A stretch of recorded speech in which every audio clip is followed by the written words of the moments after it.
Let's get into some complex compliance investigations. So just a little about me. Background in compliance investigations for 3 years at Gemini, and then before that, sort of got my intro to crypto at the Securities Exchange Commission. So trying to bring a little bit of faux law perspective to some of this, but mostly blockchain analytics. So first, let's talk about information sources in financial investigations. And I often experienced just, a little bit of law enforcement envy because they have, number one, the power to compel information. So they can send a subpoena, get it judicially approved, do whatever they need to do, and then ultimately request information that they want, not only from one financial institution, but from several. So if we're in traditional financial world and we're trying to track some sort of money laundering activity, maybe things get deposited at one bank, they get withdrawn to another, something is purchased, it is sold right away, and in order to follow a series of transactions that are attempting to obfuscate, you need to get the information about everything from each financial institution in the chain. Now, in cryptocurrency context, we don't really need to do that. We have something called indirect exposure. But law enforcement agencies have the power to go to several different places to get the information that they need, and in that way, construct complex cases. They also have access to financial intelligence unit databases, right? They can query FinCEN's database if they are a US institution and get a lot of information out of there as well. So they not only have the power to compel information, but they can simply go and search through the database looking for leads. I know a lot of talented investigators at a lot of various institutions that make great use of this. They never lack for cases because they can simply look for the things they're trying to find in FinCEN's database. They also can physically seize evidence. There was recently a fantastic case by the, I think IRS CI was the lead on it, but the thing that they did, they caught, they're called like the TikTok hackers, but they stole a whole bunch of funds from an exchange in an exchange hack, and they were able to recover $3.6 billion worth of Bitcoin out of $4.4 billion worth of Bitcoin because they seized a physical device and they were able to access the wallet software that the stolen Bitcoin was being stored in. So incredible sort of event, but physical evidence obviously has a great value. And then finally, we've got this cross-jurisdictional coordination. So there aren't great mechanisms, even in a single country, for businesses to share information with each other. Now, we have this in the United States under the US Patriot Act, the 314B mechanism, where you can request information limited in scope from another financial institution. The problem is this is voluntary. You opt in to participate in it, and so from a practical standpoint, with limited resources to process these sorts of requests, 314B gets pushed to the bottom of the stack. And then expanding beyond that to other jurisdictions, very, very difficult to coordinate and share information across different jurisdictions in different legal regimes. So law enforcement has the ability to do this. They can either informally coordinate on very, kind of high severity investigations, or they can use a mutual lateral assistance treaty to share information between countries about these things. And ultimately, what all of these techniques give them is the perception of the full scope of what is going on. They have the ability in multiple jurisdictions, in multiple different financial institutions, involving multiple people, to construct a large case and understand sort of every component of it. They get the full picture. There are some disadvantages, though. First off, from a practical standpoint, constructing a subpoena and getting it judicially approved can be quite time-consuming, and you must issue a new legal request for information to each institution that you need that information from. You're not going to get it back all at the same time. So it takes them a while to construct these cases. Cryptocurrency travels at a baseline, average lowest speed of 10 minutes. So where we're thinking these transactions happen so quickly, it takes a lot of time to get the information that you might need, and it flows, this whole space moves very, very quickly. So disadvantage there. And then really, knowing what to ask for, knowing the right question to be asking initially when you are trying to detect some sort of illicit activity, like that takes time. Lead generation takes time for law enforcement agents. And then finally, like there are some barriers to interagency coordination. So for instance, in the United States, again, the financial agencies have a very different sort of purview than the investigative agencies and the prosecutorial agencies. So there can be some hiccups there, but that part isn't too bad. So jealous of the powers of law enforcement a little bit when they can really essentially just follow the money and figure out exactly what's going on every time. There are also some disadvantages when we're talking about cryptocurrency. You don't have all of those capabilities that I just listed off for law enforcement. It's hard to share information. One solution we sort of developed to that is the community tab in Reactor. That's one way to informally share information about unidentified clusters and when you have an idea of what they are. And then also this like system of alerts-based detection. You really need to have a reason to look at an account in the first place to assess whether there's something risky going on. And it's hard, especially when we don't have affirmative attributions, right? So like, if you've worked in cryptocurrency long enough, you're used to getting alerts about like darknet market activity, but money laundering, it turns out, is all about disguise, and you don't know what you don't know. So something that appears innocuous from a blockalytics perspective can actually be quite risky. However, advantages when we are dealing with the context of one cryptocurrency service. Identity. Every single workflow that we teach in our investigative courses is all about getting to a point of KYC information to send a legal request. It was actually kind of, I had to sort of flip my mind around when I began working for Chainalysis because I was so used to having KYC information immediately on hand, right? But there is power to knowing identity from the get-go, and then you can investigate everything else. We also have behaviors, right? As soon as a user begins to transact, we start getting information about them. You can compare their behavior now to their behavior later. Lots of rules are all about, you know, maybe there was one low frequency transaction threshold and suddenly they're sending millions of dollars through your service. Well, you're gonna take a look. So behavior also pertains beyond transactional activity, even to access, right? Did they log in? What pages did they look at? Where were they when they did that? All information that all websites are harvesting all the time, and if you have it viewable in an interface from the exchange perspective, well, you can get someone's full IP address history. Maybe they're using a VPN. All kinds of weird risk indicators there. And then we have just connections between customers. Now, this is a thing that really relies on how exchanges are processing transactions. But there is the possibility, for instance, if there is an internal transfer between two registered users at your service, that you simply update the numbers in their account. You change a ledger entry.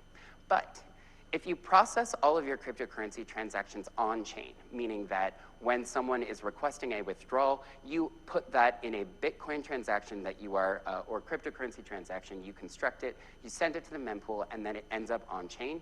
What that allows you to do is look at how not only users are behaving individually, but how they're behaving with each other. And this is going to sort of start me to get me where I'm going. And the other big advantage is that you have all of the KYC information, you have transactional information, and you have behavior, and you also can investigate things very quickly, right? A behavior that I learned to look for over time was someone registering their KYC information, they finally get through that registration process, they immediately deposit fiat currency, convert it to cryptocurrency, and withdraw it as soon as that is possible, right? So with that, you know, they are going to transact at least one time, but if you have a red flag in place for large transfers of this nature, well, you can freeze the account right away.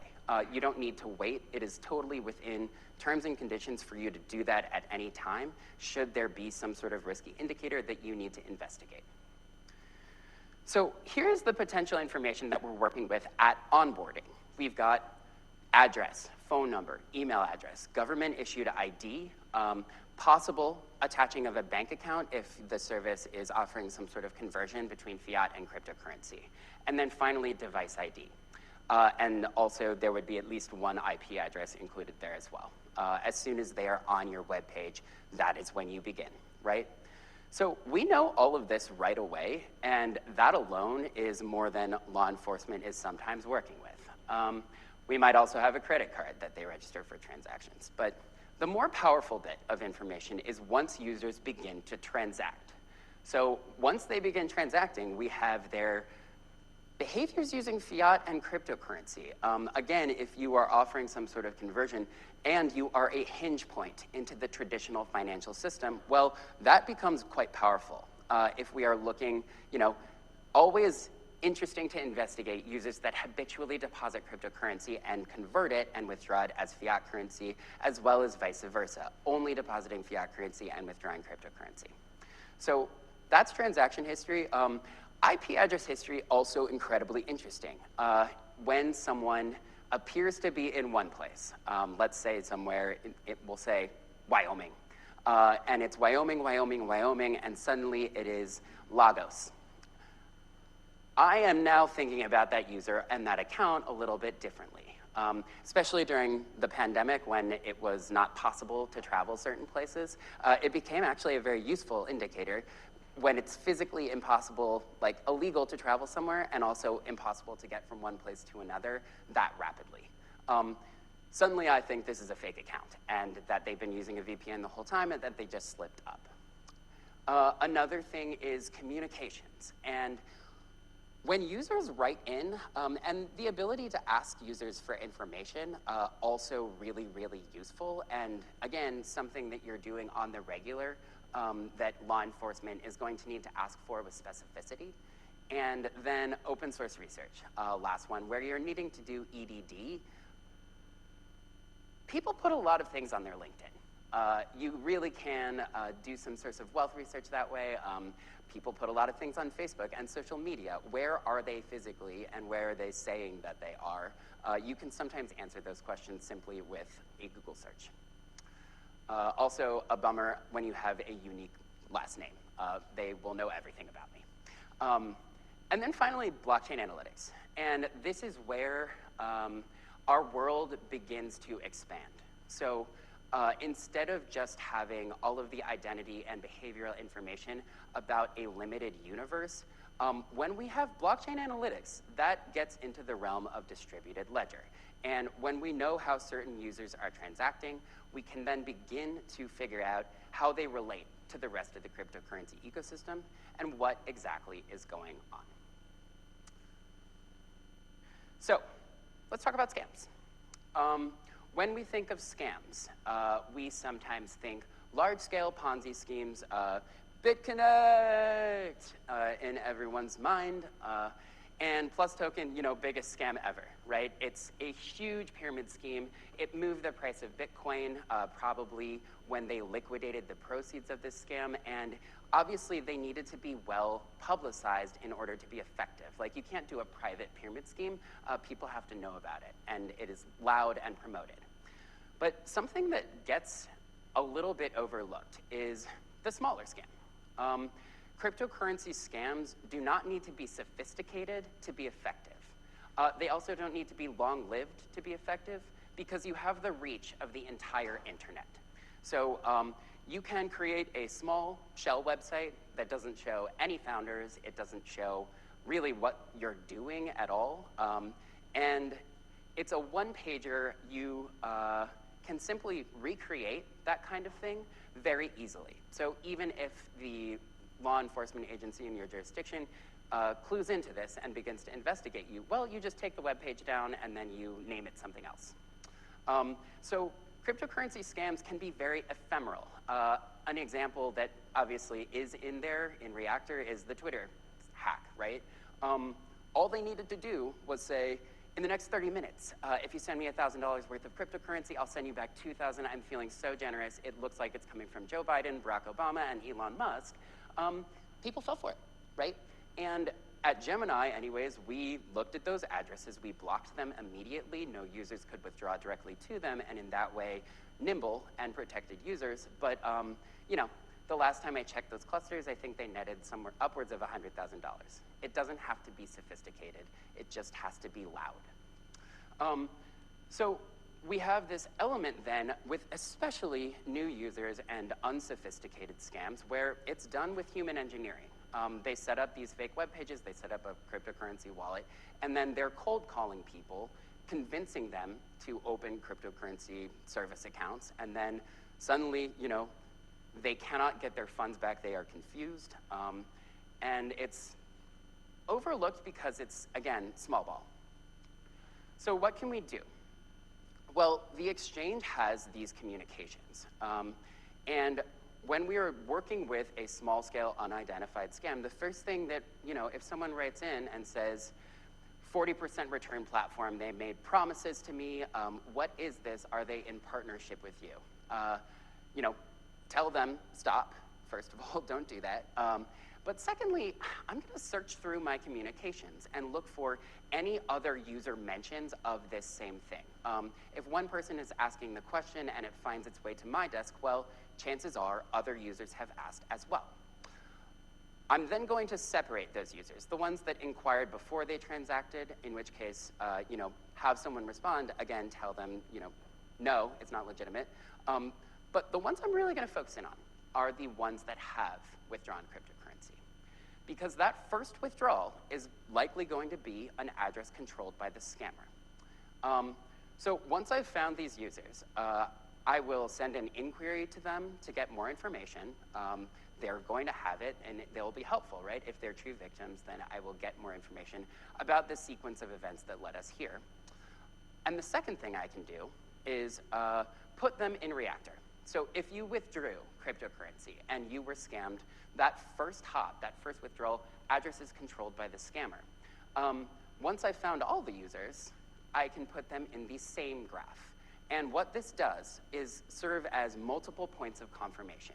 Another theme that we're always looking for in the compliance world, someone tells me this is their address, and I see that confirmed here on a bank statement. So cross-referencing information, quite common, quite necessary, but very powerful in this context, where I see all of the users that have written in have withdrawn to the same 3 clusters. They have the same narrative, they have the same transaction pattern, and they've withdrawn to the same places. The thing about a cluster is that we can assume the same wallet software generated all of the addresses in that cluster, and then here I have a bunch of different users transacting to the same thing, saying the same thing. At this point, what I can do is merge these clusters, right? I'm saying, you know, it's all 40% return service, and they tricked all of these people. I think this scam is being conducted by these same individuals, and I can merge the clusters. The next step here is I don't necessarily have narrative evidence of all of the people that fell victim to such a scam. But what I can do is get rid of these custom clusters and throw my exchange into the graph instead. In this way, I can find all of the users, right? I can find all of them from a data perspective, and then certainly, you know, proactively inquire with these people to get that secondary source of confirmation before I take any further action. So find all of the users based on their withdrawal behavior, searching through my own internal database. I know about all of the transactions that my customers have conducted. So what do we do now? This is an unusual situation because what I've found is not suspicious activity that has been conducted by a suspect. It has just simply victimized a whole bunch of my customers. At this point, we have several options, and some of them are technical, and some of them are more in the legal reporting realm. So at several different points, it's going to be very useful to talk to my users and make sure that I have as much information from them as possible when I'm constructing my narrative. And I need to know their narrative as well. Another thing that I can do from a technical perspective is block list the addresses, so just prevent any direct withdrawals from going to those. I can label the cluster in Reactor so that I'm getting an alert every time I see activity going to it. or I can screen those addresses and proactively reach out to customers that have requested withdrawals to these addresses. So differing levels of severity, and as anybody who's worked with the cluster knows, they grow algorithmically and quickly. So kind of annoying to block each individual address, a little bit easier to simply label it, and then when it occurs, when a withdrawal is pending, tell customers, don't do that. And then we can also file several SARs, right? And it's kind of up to us how we structure these, but this thing is kind of unusual. A suspicious activity report is a money laundering mechanism that is usually focusing on the suspect. In this case, it's a different type of SAR because I have all of these users that I think were victims, and they have connections in their narrative and in their transaction patterns, and really, a victim SAR is not really how the form is designed. It might be different in other jurisdictions, but what you end up doing here is assembling a bunch of people and the information and kind of handing it off to law enforcement. And again, it's up to you to decide when there is this data-based commonality, how many other commonalities you need to affirmatively associate these users together in FinCEN's database. So risk-based decision there, but you are serving up a fairly robust investigation based on the information that is at your disposal, and not, that law enforcement is not privy to without asking for it to law enforcement agencies. And another thing to consider here is that government only has a limited amount of resources. What is the first thing that I, as a law enforcement agent, am going to filter through when I'm deciding what merits investigation? Any ideas? Limited resources looking for big impact. Oh, it's totally the money. It's all about the money, always, right? So we're gonna look for the highest value as a first cut. What aggregating victim users and putting them together in SARs has the effect of doing is amping up that number, right? It's not just one person, maybe they got stolen from, scammed one time. It's all of the users and all of the value at the time of these transactions that is wrapped up in this small scale thing that just isn't labeled or categorized yet. If you have established relationships with good law enforcement investigators, one other thing you can do is just write down their email in the SAR. Send it directly to them.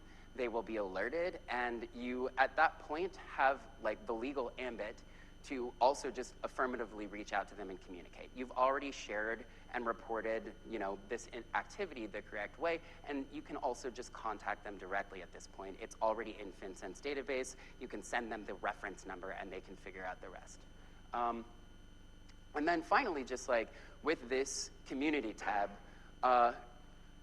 again, pretty tough to share information between regulated financial institutions.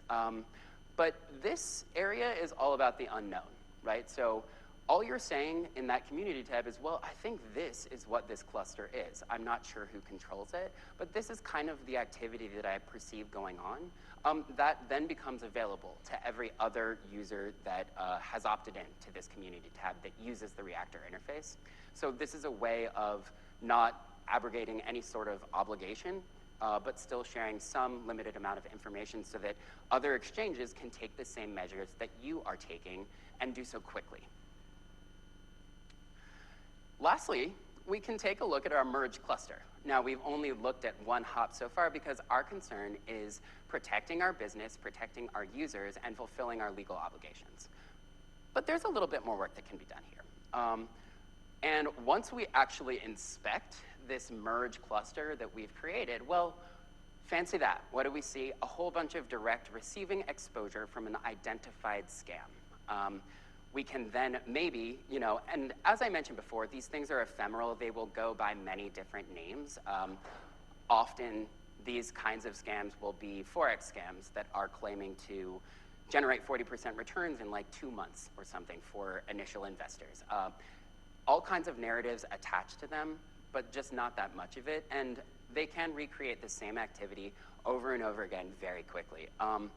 But we have our merge cluster, and then we see the exposure to a named entity. Well, maybe at this point, we can put a name to what has previously been unidentified, And when we inspect that scam, we get a little open source intelligence. Here we see blank is a total scam, duping unsuspecting individuals and stealing their Bitcoin with the pretense of trading on their behalf. Classic Forex scam. I have a magic algorithm that will tell me exactly when to convert between cryptocurrency and fiat currency.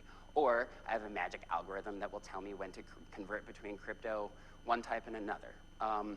You see it, you hear it all the time. So now we have a third confirmation, or a third at least data point of the nature of this activity, which is that this is a named attributed scam, and we might then just do Chainalysis a favor, send them a note, let them know, flag the cluster, and perhaps this becomes a labeled entity. So thinking back to devices and information available to law enforcement agents, they have a lot of legal power to get information. But contrast that with cryptocurrency businesses. Your information is limited to your users, how they're behaving, your customer base. But your information is also complete in a certain sense. You start by knowing their identity, and then you endeavor to understand their behavior afterwards. Law enforcement has the reverse situation. They are looking at specific behaviors or illicit activity and trying to figure out who is responsible for it. So knowing identity helps you find links between users that are engaged in the same financial activity. You can develop even a new typology. I'm looking for X, Y, and Z in combination, and then I want to know about it. You can even look at their device ID. If it's a shared device ID, well, that's indicative of at least some sort of coordinated activity and possibly even the same person that is scamming users in the same way or accessing their accounts directly. The other thing that we have is customer narrative. The power of asking a customer a question, even an open question that is not particularly specific, is underrated. They don't respond, freeze their account. It serves to very much incentivize a response from a customer. So we have customer narrative and shared customer narrative, especially in the victim situation and not the perpetrator situation, can be a really, really powerful tool and give us not just one suspicious activity report, but a series of suspicious transactions that actually relates to a whole group of people. So combining KYC, customer narrative, external research, and blockalytics can actually yield some very, very powerful results and get a lot of immediate investigative attention. And what this ultimately amounts to is you have the reach of the internet as a cryptocurrency criminal, right? You have a wide potential number of people, and you can get their funds from them from anywhere in the world, and they'll send it to anywhere in the world. Maybe your jurisdiction is not particularly diligent when it comes to policing this kind of thing. So it's a whole system, and we have all this indirect exposure, all this information, and really thinking back to the goals of anti-money laundering. What are we trying to do? We're trying to prevent criminal activity. We're trying to prosecute criminal activity and really create this system in which anything that looks suspicious gets reported to some sort of centralized agency with the power to do something about it. And if we're thinking about these technical possibilities and these goals of the law to which we are subject, you really can be proactive. If it's a pervasive problem, you can be proactive and protect your customers pervasively in a whole bunch of technical and, sort of informal communication ways. If there's a systemic problem, it often can require a systemic solution. And when we share information with law enforcement, it's a little bit of a different paradigm. We're not reporting on someone that we are suspicious about. Instead, we're telling them that there's this unknown person engaged in this activity, and here are all of the people that fell victim to it. Please, investigate this. Let's make it look big. And you're doing some of the work for law enforcement, and you're protecting your exchange. So systemic problems require systemic solutions and proactivity on the part of the compliance analyst. You ultimately can root out criminal activity and even potentially figure out why your service and how your service was being targeted for this in particular. So we can fulfill our reporting obligations, pass this information on to government, and then they're going to do something about it. This is the relationship, and this is how AML has always, been intended to work. The difference now is that we have some hard data to link a whole bunch of users and hand off so that these things get investigated and prosecuted. Makes everything safer for us and for them. Any questions?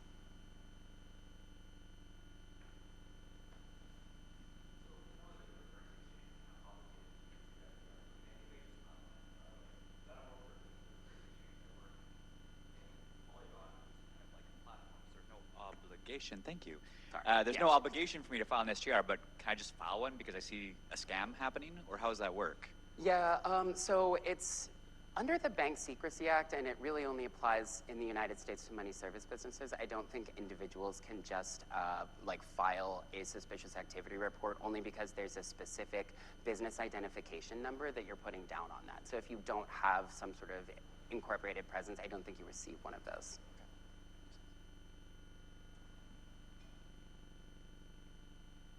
Other questions? Oh. When you're performing your investigations, what's your favorite open source tool to use? Google. Google, awesome. Anything else? Yeah. So there's this ipoppy.com that will allow you en masse to search many different IP addresses and associate them with countries. That's really, really useful. LinkedIn, probably for source of wealth verification, like if they're an investment banker, then, and I believe, and I can match their photos, then that's gonna be useful. Up front, very useful to have some sort of outsourced program for recognizing whether an identity has been falsified. And then really just like cross-referencing information with multiple points of confirmation in general. The selfie is very popular with a lot of cryptocurrency services, right? So like, did someone steal someone else's physical ID card? There are cryptocurrency places to facilitate that transaction. But if I get them to write down a random string of letters and numbers and submit a selfie in conjunction with their photo ID, that serves as some additional you are who you say you are. A fun twist on that one is when one time I asked for a selfie and it came from a WhatsApp screenshot, which clearly meant I asked the scammer for a selfie, they asked the person that they were working with for that selfie, and then they sent it back to me with the WhatsApp file name attached. That was pretty good. So, okay, question? And if you could just hold so it's recorded.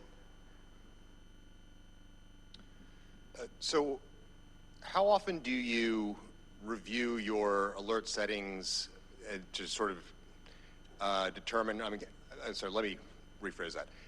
How often do you review like Reddit and other sort of open source for scams so that you can, and does that play any role in adjusting your sort of alert settings for transactions? Yeah, so if it's like unclustered scam activity, or maybe it's even just specifying an address at a service, that has in the past affected my typology. So one thing is you can label an address independent from even the cluster that it is a part of, right?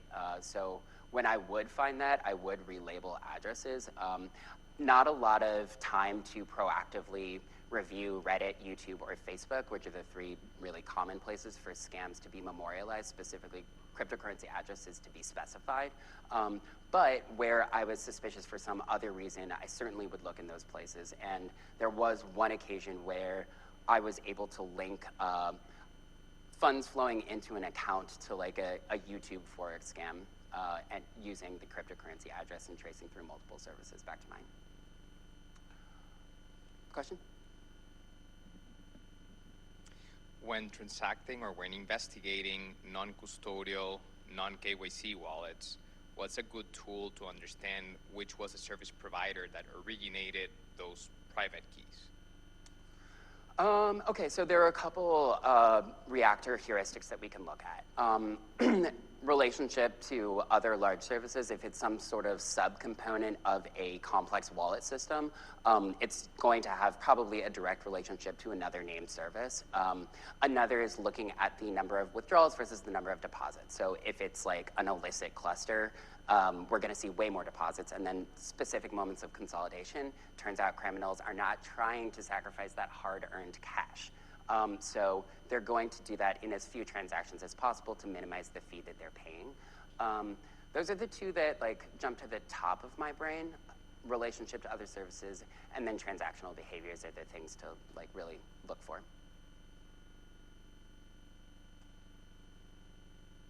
One sec, sir. Just wait for the microphone if you don't mind.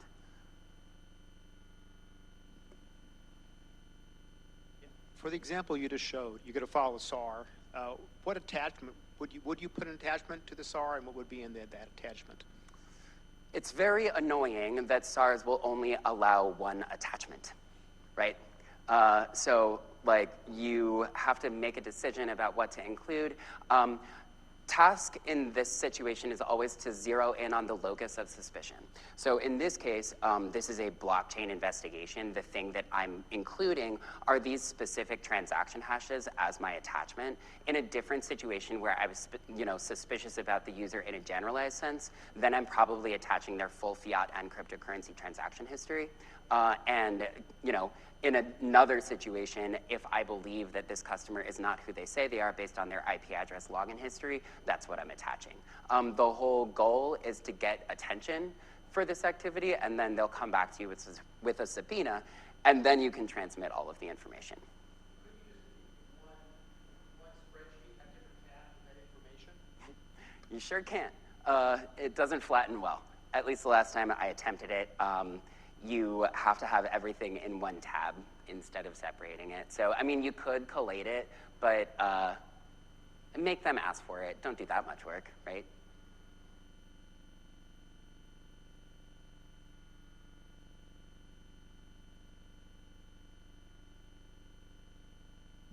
I actually just wanted to answer his question. I think we've had success with Chainalysis. You could build graphs for the actual movement of the crypto, and then you can export it, and it'll export a link to the graph that you built. So we've been doing that for our SAR attachment. So it's like a whole list of transactions in like an Excel CSV, and then there will be a link to the actual graph that you built. So an investigator can take it, click on that link, see the graph that they built, and see the bubbles. Yeah, I didn't think about that. The graph sharing feature is super useful that way. I would be careful with that one. The graph sharing feature is actually local to your organization, so people within your organization can click on that link, but a government entity would not be able to click on the link and see the graph. Yeah. At the very least, you can always resort to exporting the graph as a CSV and attaching that. Yeah. Yeah. Wow, really technical details. Love it.